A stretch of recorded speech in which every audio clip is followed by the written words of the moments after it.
그거를 한번 하는 것은 쉽지만은 그것을 끊는 거는 그거의 10배, 100배의 노력이 들어야 됩니다.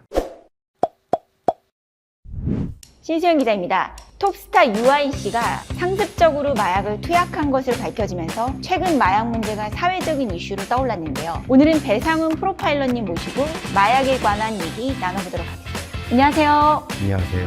프로파일러 배상훈입니다. 오늘 좀 마약에 대한 얘기를 나눠보려고 하는데요. 마약의 종류가 엄청 많은 것 같더라고요. 그 종류에 대해서 좀 먼저 알려주세요. 크게 이제 법상으로는 포괄적으로 해서 3가지 정도 나눕니다. 마약, 대마, 그 다음에 향정신성 의약품이라고 하는 펜타닐이나 프로포폴 같은 실제로는 약으로 쓰지만 과용하면은 정신적인 문제가 있거나 건강에 문제를 일으키는 그런 거. 크게 3가지로 나눠볼 수 있습니다. 근데 마약을 이제 투약을 하면 먹든 주사를 맞든 이게 투약을 하면 몸에 어떤 증상을 포괄적으로 마약류라고 하는 건 크게 떨어뜨리는 것과 올리는 게 있습니다. 떨어뜨리는 것은 축 처지게 만드는 겁니다. 축 처지게 만드는 게 가장 축 처지는 게 프로포폴 같은 거예요. 없이는 기능은 굉장히 흥분해갖고 말을 막 밀어낸 형태입니다. 2가지가 있는데 그게 어느 정도까지는 양리 효과가 있습니다. 그래서 약으로 쓰는 건데 그 자체가 뭐냐면 중독성이 생긴다는 겁니다. 왜냐하면 한번 뚝 떨어져 보니까 또 똑같은 효과를 보기 위해서 또 한 서너 번 하면 그 다음부터는 못 끊습니다. 그러니까 그거 없이는 그 행동을 못하고 그거 없이는 자신의 삶을 살았다고 볼 수 없게끔 뇌가 변화버립니다. 그거를 한번 하는 것은 쉽지만은 그것을 끊는 거는 그거의 10배, 100배의 노력이 들어야 됩니다. 근데 이제 유아인 씨도 그렇고 또 잊을만 하면 재벌 2, 3세 분들이 마약을 복용을 하시잖아요. 그 마약을 왜 투약을 하는 거죠? 그분들의 심리는 어떤 거예요? 재벌이라든가 아니면 연예인 분들이 끼리끼리 소수가 모여갖고 매우 비싼 마약을 같이 투약을 하면서 일종의 배타적인 어떤 공동체 같은 그런 의미가 있었는데 특히 연예인 분들이라든가 재벌 3, 4세 분들과 그런 사람들이 주로 쓰는 이유가 정신적 긴장감의 완화, 특정한 일종의 특권의식도 같이 유지된다고 봅니다. 그러니까 마약하는 분들 중에서 일반인들과 약간 연예인이나 재벌 2, 3세들과는 심리가 조금 다를까요? 예, 많이 다르죠. 많이 다르군요. 예, 일반인들은 이것이 이제 단순히 호기심에서 그런 것이 아니라 과거에 실업봉 같은 형태처럼 상당히 심각한 형태의 육체적 노동이라든가 정신적 노동을 한 후에 그것에 대한 각성 효과나 이완 효과 때문에 그런 마약을 많이 찾게 되는 부분이 있습니다. 이것은 말하자면 일종의 필요에 따른 부분들인 거죠. 그러니까 왜냐하면 이거는 술 대신에 담배 대신에 이런 형태의 이완제나 각성제의 대체품으로서의 마약류라는 것이 마약과 마약류인 거고 일종의 연예인이라든가 재벌, 재벌 네, 2, 3세들. 일종의 특권층 같은 일종의 특권의식 특권의식이 더 강한 거군요. 강한 거죠. 그래서 그걸 가지고 뭘 하냐면 재벌 친구들이라든가 연예인 아는 사람들 주기도 하고 같이 모여서 그래서 같이 모여서 하다가 걸리는 경우가 많은 이유가 그런 그겁니다. 거군요. 근데 마약을 이제 투약을 했어요. 그 검사를 어떻게 하는 거예요? 기본적으로 이제 어쨌든 몸에 남는 거는 확실합니다. 근데 몸에 남는 거는 뭐냐면 빨리 빠져나가는 게 있고 늦게 빠져나가는 게 있는 네네. 거죠. 그래서 머리카락이나 모발이라든가 몸에는 어떻게든 발견해낼 수 있습니다. 근데 그렇지 않은 일반 향정신성 의약품 같은 경우는 그 자체가 의약품이기 때문에 몸의 신진대사를 통해서 빠져나갑니다. 일정 시간 후에. 그러니까 그건 차이가 좀 있는 거죠. 그런데 어쨌든 그 몸에 축적된 것을 찾아내는 겁니다. 근데 그 마약은 대체적으로 일종의 그 유기화합물 속에 특정한 형태의 화학 반응이 일어납니다. 그걸 통해 찾아내는 겁니다. 사실은 찾아내는 건 그게 어렵지 않습니다. 문제는 그게 빠져나가면 못 찾아내는 거예요. 그래서 네. 빨리 신속하게 네. 검사하는 거예요. 그래서 유아인 씨 같은 경우도 대마라든가 프로포폴을 빨리 검사해서 찾아낸 것도 그런 거죠. 그 검사를 이제 머리카락, 소변 주로 검사. 가장 많이 하는 건 머리카락은 뭐냐면은 네. 마약을 투약해서 흡수한 다음에 그것을 다 몸에서 처리한 다음에 다른 걸로 축적한 것이 머리카락에 층층이 쌓이는 겁니다. 그러니까 머리카락이 쭉 길면은 가장 바깥에 있는 게 가장 멀리 투약한 거죠. 그 다음에 투약한 거. 이거를 아주 세밀하게 찾아낼 수 있습니다. 근데 시간이 좀 빠르면 투약한 지 얼마 안 지난 거는 사실은 다 찾아낼 수가 있습니다.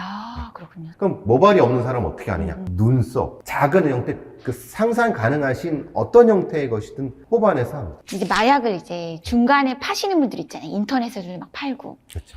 그런 분들은 마약을 어디서 공급받는 거예요? 크게 한 3가지 정도의 그 루트가 있겠죠. 외국에서 들어오는 거, 키우는 거, 기존의 합법적인 약물을 빼돌려서 과거에 이런 형태의 농축을 할 수 있는 기술을 가진 사람한테 농축하게 해서 그걸 파는 형태. 한 크게 3가지가 있습니다. 그리고 뭐 유통시키는 경우는 그거를 이제 뭐 텔레그램이라든지 이런 걸 통해서 소위 던지기 수법으로 암호화폐를 통해서 하는 거는 너무나도 일상화되어 있습니다. 그러니까 뭐 중학생, 고등학생도 그걸 가지고 수익을 내는 그게 사실 위험하죠. 그래서 우리나라가 이제 과거에는 마약 청정국이라고 불렸는데 이제는 아니라는 거예요. 청소년들이 또 마약을 너무나 손쉽게 거래를 하고 뭐 이런 문제를 좀 해결할 수 있는 방법, 그리고 왜 그렇게 됐는지 원인은 아무래도 네. 우리나라의 그 마약 관련된 법규라든가 처벌이 너무 느슨합니다. 많은 전문가들이 마약 관리청이라든가 마약 뭐 수사청이든 이런 독립된 기구가 있어야 된다라고 합니다. 지금은 그런 독립된 기구가 없거든요. 아, 현재는 없군요. 네, 없고 식약처의 일부, 검찰의 일부, 경찰의 일부가 따로따로, 관세청의 일부가 따로따로 하는데, 그러니까 그렇게 하니까 조직적이고 통일적이고 어떤 이 협업 자체가 잘 안 됩니다. 그러니까 따로따로 해버리는 거죠. 또 하나는 처벌이 미약하기 때문에 보통은 뭐 초범이나 재범 맡아도 대부분 뭐 집행유예라든가 아니면 뭐 단기 자유형 정도, 벌금형 정도. 왜 문제가 되냐면 마약 사범한테 단기 자유형을 하는 건 의미가 없어요. 왜냐하면 중독돼 있잖아요. 중독돼 있죠. 그럼 단기 자유형에 맞아요. 1년 정도 하면은 나온다면 어떻게 해요? 또 하지. 또 하는 게 또 하죠. 그래서 이 말하는 게 치료시설과 수요를 차단하는 게 먼저다. 그러니까 그게 우리는 안 돼 있으니까 문제인 거고, 하나의 어떤 독립된 관청이 이걸 다 관리를 해야 되는데 뭐가 터지면은 그때서야 뭐 이렇게 좀 하다가 또 관심이 좀 덜하면 또 그냥 손 놓고. 그러니까 해결책으로는 일단 독립된 마약 수사국 마약 있어야 하네요. 관리청. 마약 청이 있어야 된다. DEA 같은 미국의 네, 그쵸. 그런 형태가 하고, 처벌을 또 강화해야 되고. 강화하고 확실한 처벌과 수요 차단. 수요 차단. 네, 그러니까 즉 그것이 필요하는 사람들을 줄이는 거죠. 그러니까 네. 치료를 해야 된다는 네, 거죠. 네. 그리고 특히 청소년들한테 이것의 위험성을 알리기 위해서 교육이라든가 이런 것들을 해야지만이 수요가 차단되는 거예요. 공급은 차단할 수가 없어요. 마약은 사실은 뭐 피로폰이라든가 이런 것들은 어느 정도 차단할 수 있어요. 왜냐하면 만들기가 쉽지 않기 때문에. 근데 향정신성 마약류라는 건 합법적으로 많이 나와요. 근데 그걸 어떻게 막습니까? 네. 펜타닐도 실제로 처방을 받아요. 네. 그걸 어떻게 막습니까? 그러니까 이것은 수요 차단부터 해야 된다. 수요 차단부터 해야 네. 된다. 그러니까 펜타닐 얘기하셔서 말씀인데 미국은 지금 필라델피아 같은 경우는 펜타닐에 중독된 사람들이 되게 많더라고요. 인간 좀비 막 이러면서 얘기가 많이 나오던데 미국은 도대체 왜 이렇게 된 거예요? 펜타닐 사실은 합법적인 그 약품이에요. 근데 그것을 과용하게 되면 큰 문제가 되죠. 아니면 근육 자체를 못 쓰게 되고 이제 좀비가 되는 형태가 되는데, 아무래도 수요 차단에서 실패했고 그 공급 자체를 차단을 못 하는 것 같아요.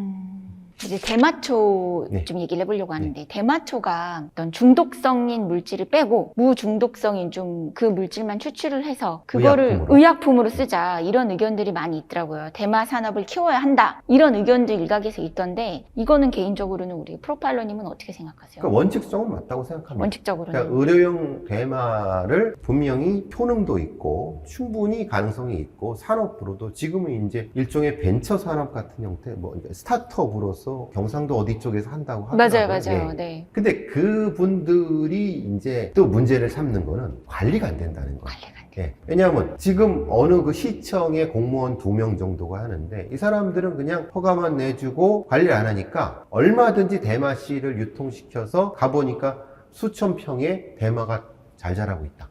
그래서 마약관리청이 필요하다는 게, 마약관리청 내에서 합법적 의료 대마를 관리를 제대로 할 수 있게끔 해버리면 저도 찬성을 해요. 그 다음에는 의료용 대마가 돼도 저는 상관없다. 그럼 충분히 관리가 되니까. 와, 대단히 논리적입니다. 우리가 마약은 진짜 하면 안 되잖아요. 그렇죠. 하면은 중독되고 인생을 완전 망가뜨릴 수도 있고. 그래서 우리 프로파일러님께서 우리 청소년들한테 특히 경각심을 줄 수 있는 메시지 좀 부탁드립니다. 지금은 몸이 편하고 어떤 각성 효과가 있다 하더라도 몸 자체가 망가지고 미래가 망가지는 것이 마약물입니다. 절대 손을 대서도 안 되고 그걸 통해서 이득을 얻어서도 안 됩니다. 여러분한테는 보다 활기찬 희망찬 미래가 있어요. 마약은 여러분을 파멸로 이끄는 길입니다.